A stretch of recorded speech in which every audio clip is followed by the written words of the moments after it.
Okay. This is so weird. So this video, where do I even start? Yeah, the last video I filmed, it was almost like a New Year's Eve video. And I was like doing almost like resolutions and just talking about like how I wanted to start my new year like off differently and do all these things. So I'm still in Massachusetts. New Year's came and went. I don't really even know how to talk about this, so I guess I'll just tell the story. So going back to my COVID video, I talked about how my family and I got COVID. My mom, my sister, and I were all okay. We had like mild symptoms. We pretty much got over it like within like a week or two, and we were pretty okay. But my dad noticed like he had a fever and it was kind of lingering, and then he had like a little bit of a cough, and that was kind of lingering, and it lasted about 2 weeks. In the end of my COVID video, I talk about how he went to the hospital. So my dad went to the hospital on December 1st. Yeah, December 1st. He was just like really low on oxygen. He went for a chest x-ray, so they like looked at his chest. They noticed his oxygen levels were really low. So they ended up admitting him. And then I think he went right to the ICU, just because of like COVID and kind of like where he was at. I don't think he was admitted right away to the ICU, but I do know like within like a whole day maybe he got sent to the ICU. Like over a period of like a couple days, they noticed like his oxygen levels were so low. He kept getting like boosted up to more powerful machines like of oxygen.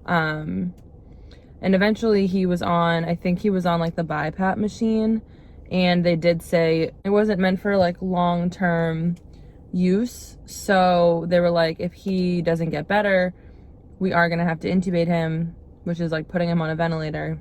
So on December 7th, they actually ended up putting him on a ventilator. He was like, obviously they start at 100% when you first go on. I think within like 2 days, he was down to 30%. And once you're at 21%, the ventilator's basically turned off. And so he was like basically off of it. They were doing breathing tests. They were like turning it off for an hour. He was doing really good. So he was on the ventilator.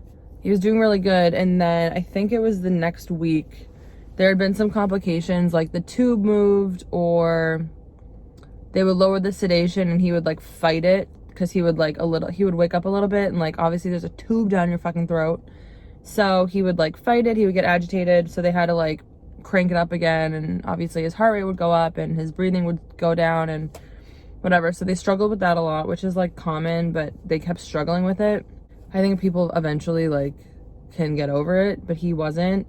So then I think it might have been like maybe like the 17th or something, or something around that. So around that time, they noticed when he would decline, his lungs were stiff because he didn't have COVID anymore. But like what COVID does to you, like obviously your lungs are traumatized, they say.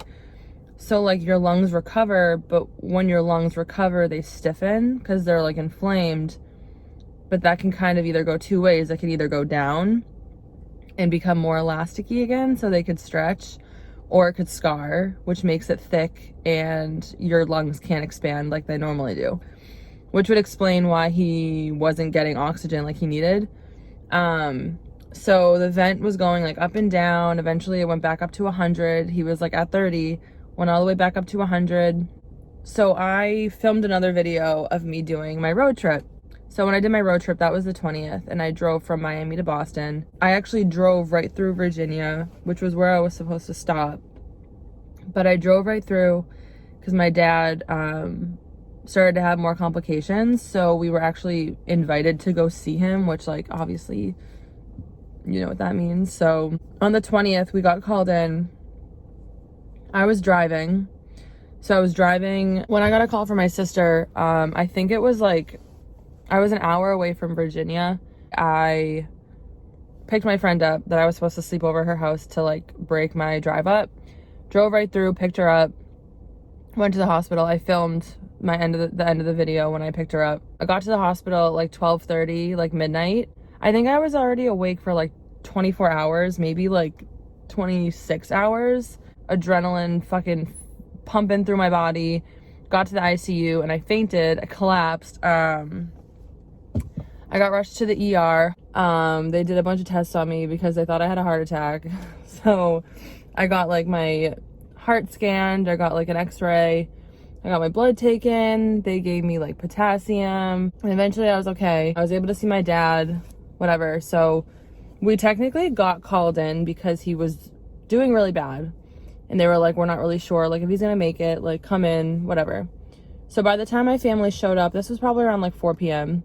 I was driving. I was probably still like 6 hours out.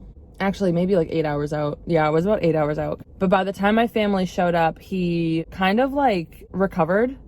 So it kind of made no sense for me to go in because it wasn't necessarily like to say goodbye. But I think they just like kind of were like, okay, like the whole family came in, like when your daughter gets here, like we can allow her to come in. They let that happen, which was really nice. So I went in, saw him, whatever. He was doing fine. So the next few days, he was getting better, doing better. They were lowering the ventilator, all that stuff, whatever. And then Christmas came. Christmas night, we got called in again. At like 11 p.m., my mom gets a call. We're like already in bed. I think I was sleeping. We get a call and they're like, you need to come in. His oxygen levels are going so low and we can't get it up. Like, he's not going to survive the night. So we all get in the car. We go to the hospital. The second we get to the hospital, he's doing better. And we're like, what the fuck? Like, this is crazy. He had a couple scares. And then I think there might have been like, maybe it was a couple of days after. It might have been the 27th or the 28th, something like that. The doctor that was on his case was leaving. They were like doing like a rotation of doctors. And they just wanted to like meet us and talk to us. So they invited us in. They basically gave us like the DNR talk and like, you know, how long should we be doing this? Like, whatever. They basically were just like, this is a fucking dead end. Like, he's not going to get better. So we were like, listen, we're not going to stop anything until like we need to stop everything. He started to get better again. But then eventually his fever came back. So with his fever, his heart rate was going up. So they had to give him heart rate medicine. And it worked most of the time, but for some reason this time it wasn't working. That was an issue. They said a lot of the times like it might be a new infection. It could be because the tube has been in the lungs for so long. It could be a pneumonia. And that's what they wanted to avoid because that's like what happens when people start to take a turn for the worse is they get sick again, but they're so weak they can't take it. So what happened was the morning of the 7th, January 7th, we have daily calls with the nurses and the doctors. And so the doctor called us around like 11. She was just like, this morning we found like some blood, which is normal because like he's on blood thinners and also like after a while, like, you know, it can get raw and like it can like cut and stuff. So it was normal, but they were like also like he could be deteriorating. Like we just don't know. They did cultures. They were checking for the pneumonia. They were more positive that it was pneumonia. Every night, for the most part, we didn't know this until after the 20th. We learned that you can FaceTime him, whether he could hear us or not. We decided that we were like, fuck it, we're gonna FaceTime him every night and just talk to him. So the night of the 7th, we were like, we're going to wait really late so we can like maybe get an update before we go to sleep. So we called the nurse, we got like a little bit of an update, but then we were like, all right, let's call it 9 o'clock and we'll like try to FaceTime and get some more information, whatever. We call at 9 o'clock and the nurse practitioner that had been on my dad since day one, like when he was awake, healthy, whatever, he was on that night and he answered the phone. He was like, hey, like, let me just go get the iPad. Like, we'll set it up for you. Sure. About like 3 minutes later, we get a phone call and it wasn't a FaceTime call. So it was a phone call and we were like, fuck, like phone calls aren't good. So we get a phone call and it's him. And he was like, hey, we're not sure what happened, but obviously the heart rate being really high was an issue. Right now his heart rate is just getting lower and lower. We have no idea why. So he was like, I medically coded him. I need to get a crash cart. I just want you guys to not be surprised. Like, this is really random. We're not sure what's happening, but I have to go in there and help out, whatever. So we were like, okay, like, just keep us posted. So we get a call about 5 minutes later. They're like, we tried to shock him twice. Like, he's not responding. Like, you guys should just really come in right now. So we're like, fuck, like, this is it. Like, we already know it. So we get in. There's about 9 nurses in the room, obviously on standby because we still haven't signed a DNR. So, like, we haven't told them anything. So, and I know, like, cardiac arrest was a possibility because he had such low oxygen for so long that, like, he could have a heart attack. So he was, like, laying flat on the board because they were, like, obviously prepared to do the CPR. And so we went in and they basically were just like, the process has started. Like, it's just so low. Like, he's leaving us. Like, he's gone. Like, it's just like, this is just the process of it. So we talked to them for a little bit and eventually, like, we just decided, like, this is just, it's nature taking its course. Like, it's not like we're unplugging him. It's not like we're taking medicine away. Like he's at 100% right now and his heart rate is just going down. Like, there's literally nothing they can do. They shocked him. They gave him the CPR that they could try and do. Like, we were with my dad and he ended up passing away.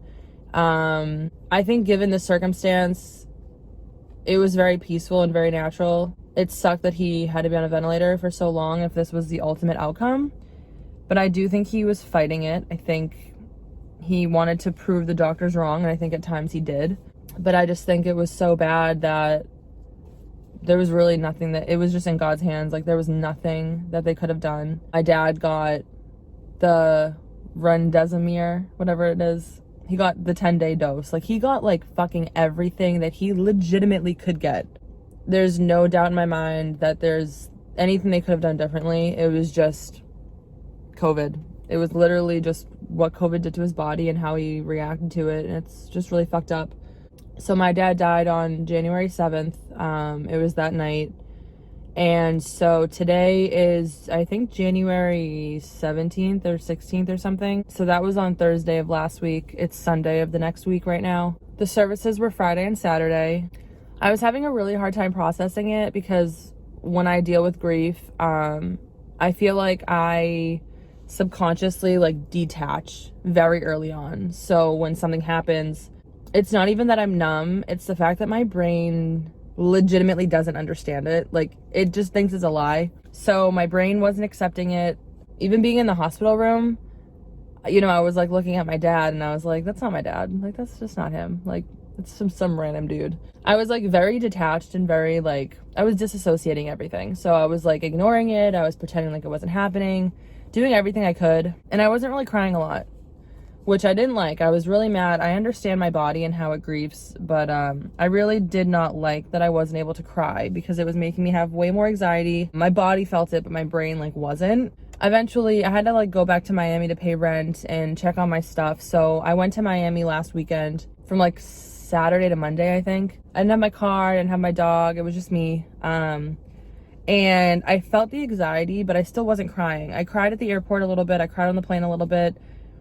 And I had a little bit of a panic attack when I went into my apartment, but I really didn't cry like I lost a parent. And I knew that because I was like, I love my dad. He meant the world to me. This isn't how I'm reacting. Like, I know there's something going on, like, deep down. I think it was a Saturday. I flew in on a Saturday, so it was a Sunday. I got up at like 8:30 in the morning. I wanted to get a coffee. I wanted to get my nails done. I wanted to do all this shit. I was out all day, literally all day. And I went back to my apartment at 6:30 p.m. Didn't do anything. Didn't go anywhere. Like, I had no recollection of doing anything that day. And my sister was like, you should look at the steps and, like, see how many steps you did that day. I did 18,000 steps. And it wasn't even like a consecutive, like, 8:30 to 6:30. It was like 8:30 to 12, 3 to 4, and then it was like 5 to 6. Like, it was like, it wasn't nonstop. My legs were numb. My ankle was swollen. Like, I was already cramping up.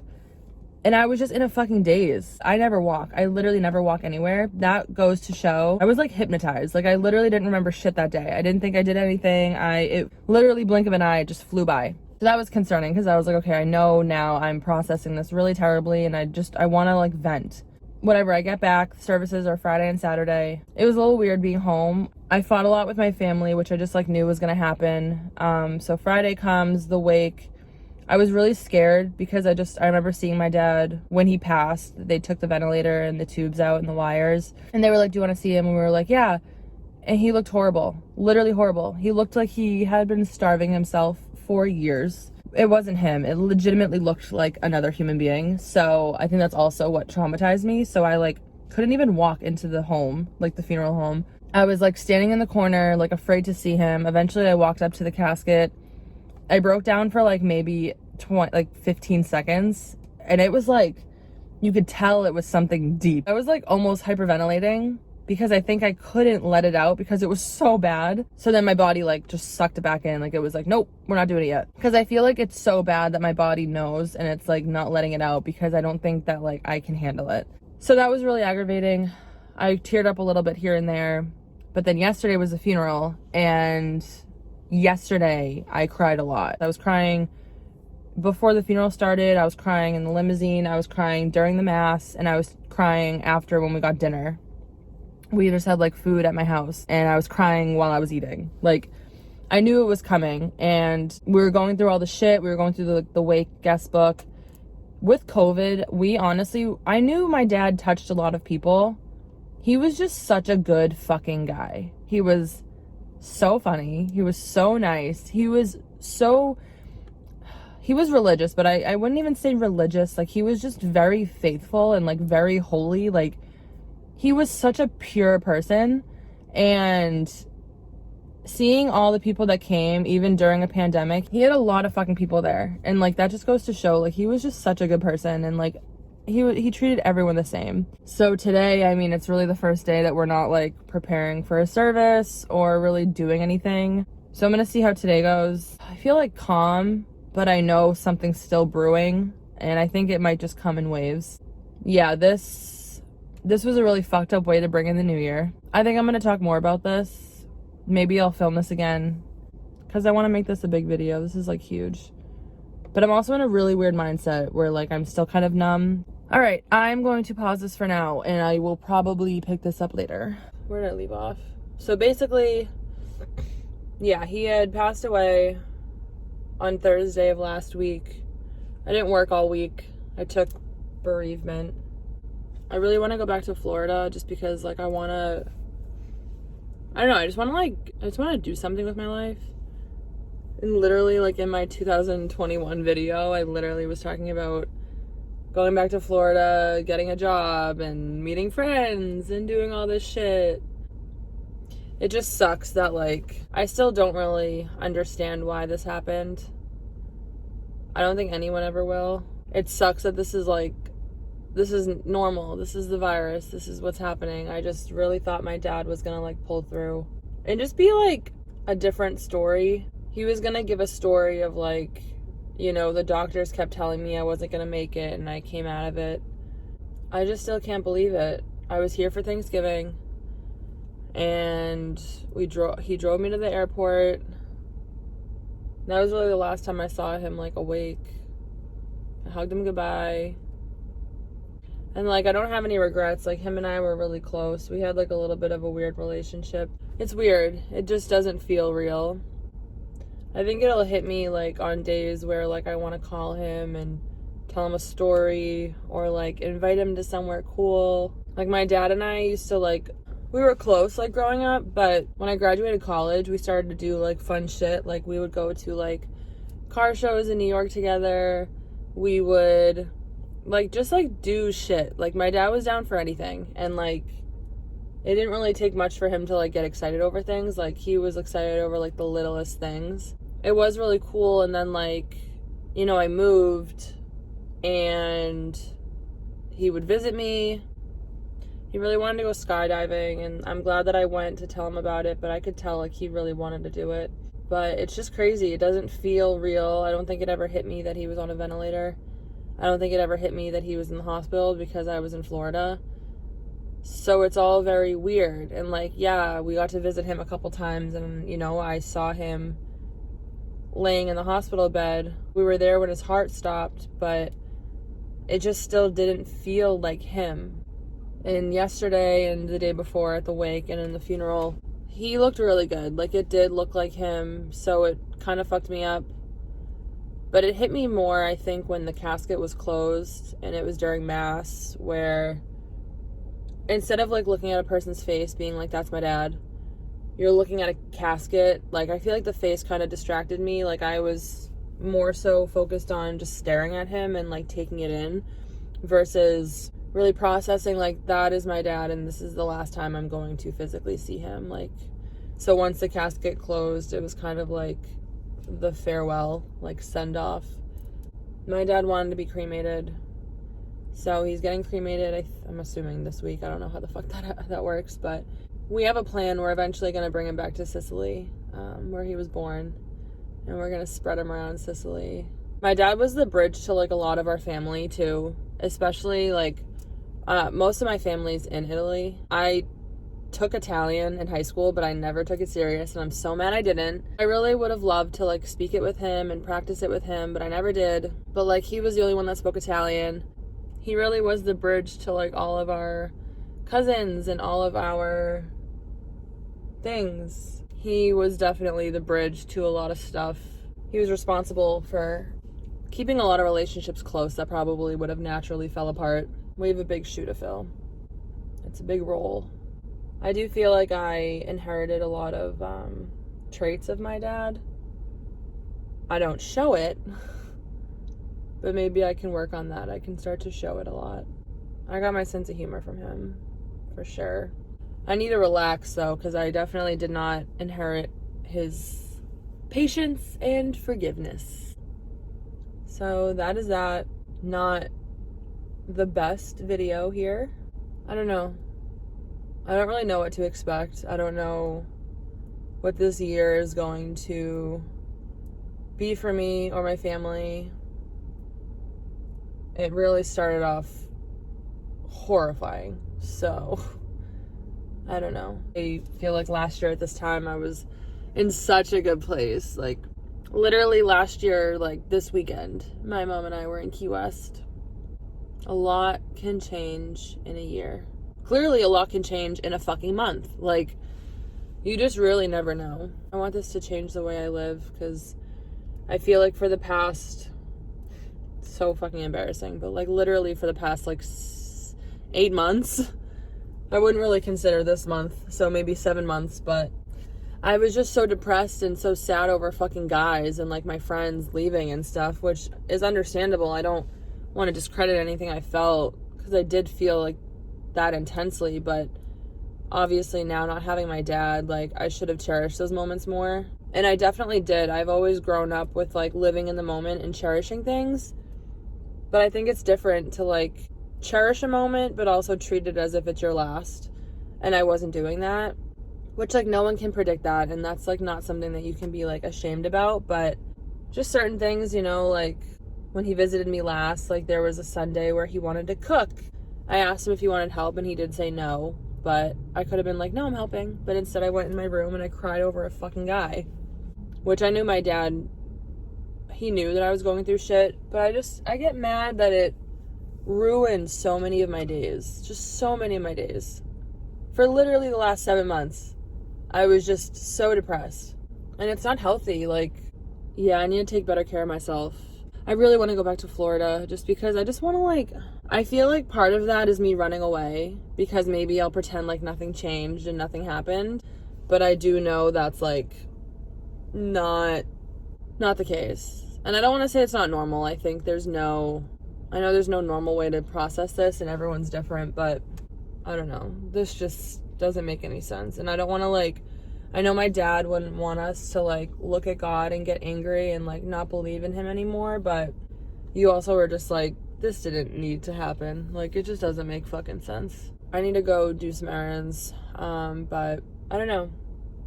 I don't really know what my next video is going to be, because this kind of just fucking threw a curveball at me, and I had a video ready to upload last week, but I just didn't fucking care, and I want to care, but again, I don't think there's any rush. So that's where I'm at. Before all this shit happened, I literally went on a rampage and ordered like $200 worth of clothes. So I guess I could do a haul one day, but not really sure when I'm gonna feel up to that.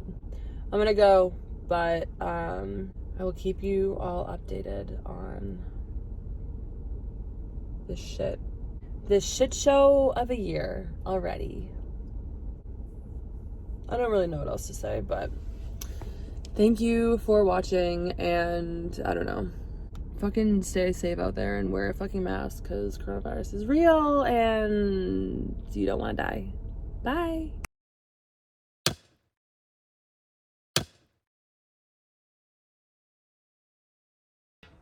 Hello. I feel like I'm like being really quiet.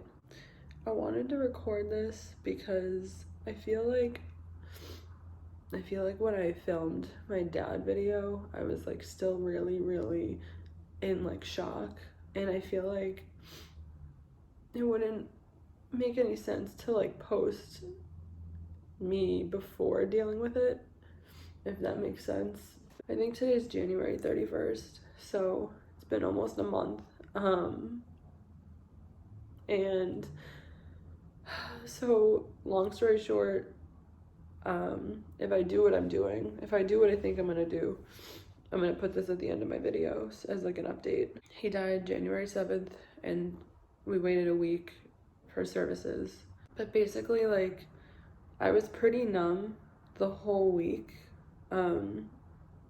I was really distracted because, sorry if I'm like pausing a lot. It's like I'm wicked nauseous right now, and I just tried to throw up and it didn't work. And my stomach is like turning. I was really distracted the first week because we were obviously like doing a lot of stuff. We were planning the services and whatever. And we were like getting a lot of people like reaching out to us and like just like checking in on us, and it was just really distracting. But then I would say like once hold on a second. I would say like, so we did a wake on the Friday, and then we did the funeral on Saturday. Friday, it was kind of weird because with COVID, thankfully we were allowed to have services. You just couldn't like hug and touch or whatever, and it was like in and out. So it was basically like, you know, when you go to a wake, you're like standing next to the casket, and it's basically just people like coming in, like saying goodbye, saying sorry to you, and then they just leave. Like it's just like a like almost like just like a rotating door of people. Going back to when he died, his body obviously went through a lot of shit, so like my last image of him wasn't good. It was actually really scary. So when I went into the funeral home for the first time to see him, I was like really hesitant, and I like wouldn't go in. And then eventually I approached the casket, and like for maybe like, I don't even know how to explain it, but maybe like 5 seconds I started hyperventilating and crying, and then it just went away. Like literally 5 seconds, maybe even less. I was like belting out crying, and then it just went away. And I didn't cry the rest of the night, but I noticed I was like clinging to the casket. Like I wouldn't leave his side. Like I just felt like comfort seeing him. And I think that's because like I just like physically missed him and really wanted to see him. So whatever, like that was that. And then the next day was Saturday, and it was the funeral, and like the whole morning I had really bad anxiety. And then we got picked up and we went to the funeral home, and I was like decent. And then towards the end of like, we had like a viewing before, and then we had the funeral. So the viewing was like an hour, but towards the end of the viewing I started to like get really, really sad and like finally start crying. Mind you, I haven't cried that whole week, like, and that's kind of how I deal with things. Like I went to Miami to like get some stuff, and I thought like when I would be by myself I would like really cry and like it would hit me, and it never did. So I'm glad it hit me at the service because I was getting really mad that I wasn't feeling anything. It felt like I was just in, not even like, I wasn't in denial, because like I genuinely, like, if you were to tell me like, I don't know, like I'm fucking related to Beyonce, like something stupid like that, like I would just be like, no. That's how I felt. I genuinely didn't even believe that my dad was gone. So like it wasn't even like I was in denial. Maybe that is denial, but like I didn't actually think it was true. So it's like maybe that's denial, but also like I don't know, it felt very weird. So I wasn't crying because it just felt like nothing happened. So I'm glad I was able to like let it out. I think just because it kind of hit me that like this is the last time I will physically see my dad. And that kind of fucked with me. We got like dinner after, like our friends like got us food delivered to our house, and we just had like my family and we were just eating, and I started crying in the middle of eating, and like I think it's just like slowly hitting me. So it's been, I think on Thursday it was 3 weeks, I think. Today's Sunday. So I don't know, I had a lot of people reach out to me and tell me like, you know, that they've lost a parent, and tell me that like the process is really weird. And like I know the grieving process, like I understand it, but obviously I've never been through it. So it makes sense that like I wasn't really I was in total shock. Like when my friends came to the wake, first of all, I think we looked at the guest book, and with COVID and some people not even signing, we had over 130 people come. And like that just meant so much to me. And I feel like with on Friday, I was really distracted because it was almost like people coming in so much that like it was just very like you couldn't really focus on like why you were there. Or at least that's how my brain is. Like I was just very distracted. And so then like my friends were like, I could tell you were in total shock. Like I wasn't even like the day he died, like I was there, my eyes weren't even like tearing up. Like I straight up was just like why am I here? Like I had no emotion, and that kind of breaks my heart because like that just like goes to show like how in shock I was. Like I was like so in shock that I couldn't even process it.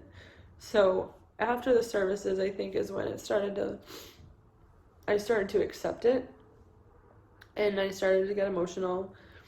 But I think now, this is a week after the services, this is 2 weeks after the services, I think. Yeah, 2 weeks.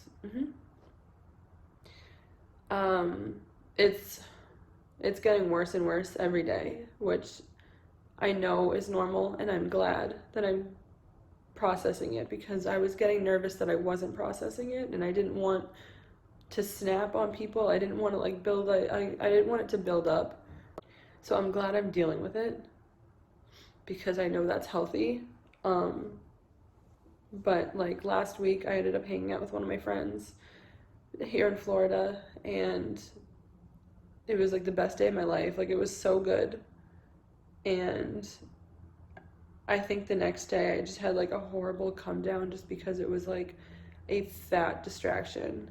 Like I drove, so I literally filmed all this, but I drove down from Massachusetts, and I think that was distracting. I cried here and there. I was like running around, so I didn't really have a lot of time to like focus and think.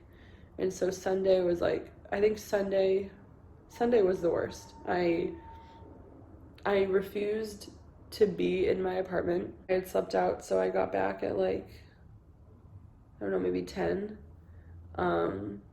And from literally like 10:30 to like 7 o'clock at night, I was just driving around. I couldn't be here. And I was mostly in Fort Lauderdale, just like walking up and down like Las Olas, and like driving all the way up to like Boca and back, which is like a drive I used to do a lot, but I did that drive like 4 times, which is like really far. Like Boca's like 45 minutes away, maybe 40, maybe even less. But I take this like scenic highway, and it literally takes me 3 hours, because I drive from Miami to Boca, basically on a side street, so it takes way longer. So I did that drive 3 times, 3 or 4 times. I honestly lost track. So today's Sunday. It's it's literally 9:20. I've been crying since like 7 a.m. So today's gonna be fucking difficult, and I just wanted to like be honest about my grieving process because I feel like the video I filmed was very misleading because I had no emotion. And I just want to be like transparent about like the process. Like it's been a month and now it's hitting me. Um, so I don't know. I mean, I guess I just wanted to include this in the end. I don't want to make this like a series of like my progress and like my process and updates on like my grieving thing, but like I feel like it would be helpful to someone. But and I literally hate crying. I didn't want to cry on camera, but I feel like on Sunday I wish I filmed what I was going through. But I didn't, and I just want to be honest. I literally tried to eat breakfast and like literally like a half hour ago I just tried to make myself throw up, which is so bad, but it didn't work. So now I feel like I'm like not nauseous, but now like my stomach hurts because I had tried so hard to throw up. I had an interview last Monday, so the day after I was having like the worst day ever. And same with today. I have an interview tomorrow, and I just want to make sure I'm okay.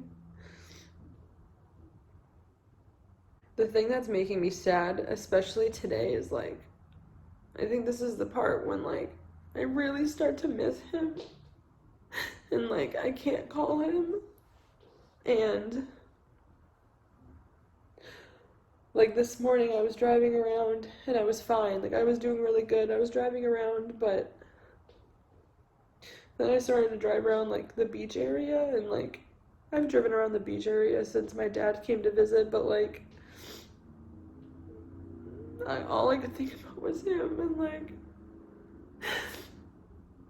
it's just fucking bullshit that this even happened. Like no one deserves this, but like my dad didn't deserve this. Like at all. So I don't really know if this is gonna be like the end of my video or I'm sorry. I don't know if this is gonna be like the end or if this is gonna be like the beginning of like a different video. But ow, my butt. But I didn't feel right posting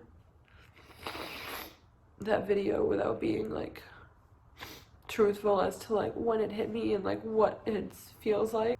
Ew, my nose is so runny, sorry. And I have my nose ring in this side, so it's like so hard to like blow my nose.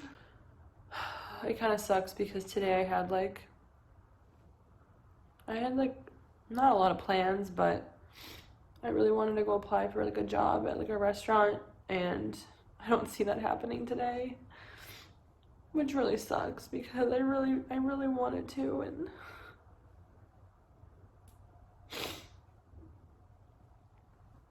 it just sucks that like it hits you at like the most inconvenient times, and like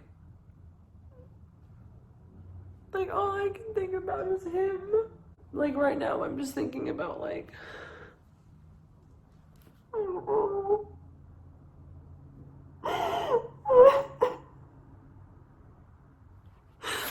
I need to end this. I'm literally losing my shit. I'm sorry. Yeah, if anyone can resonate with this, like the same people told me the same shit. Like not every day is gonna be the same, and it's gonna hit you in different ways. And this actually feels like how I felt on Sunday of last week. It's just the difference is like it's hitting me a lot earlier. So I can tell my day is gonna be like this, which really sucks, but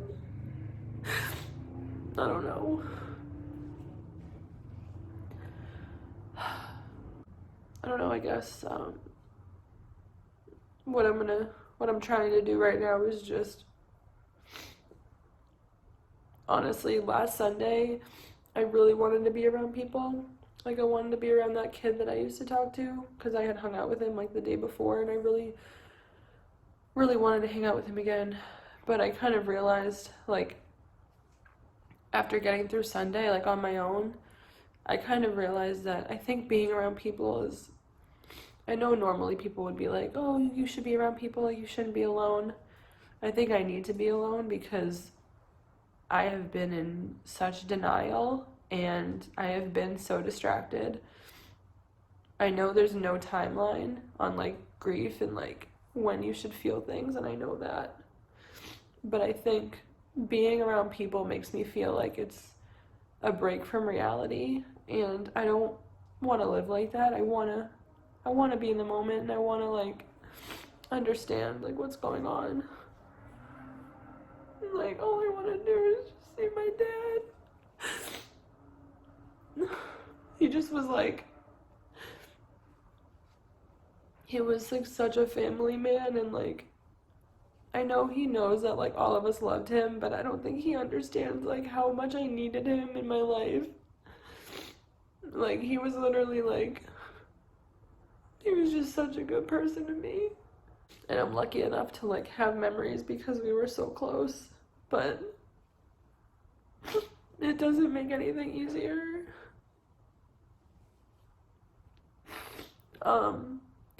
Alright, I need to go because now I'm just adding onto this fucking video. Now it's gonna be so long.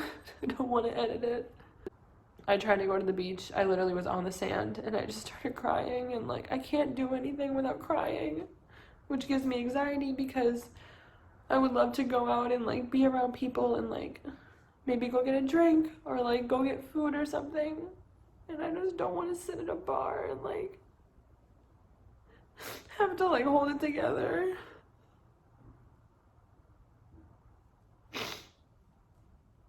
So I don't know what I'm gonna do today. I'm probably gonna end up just driving around, which is fine because in the moment it helps me, but I just wish this never happened.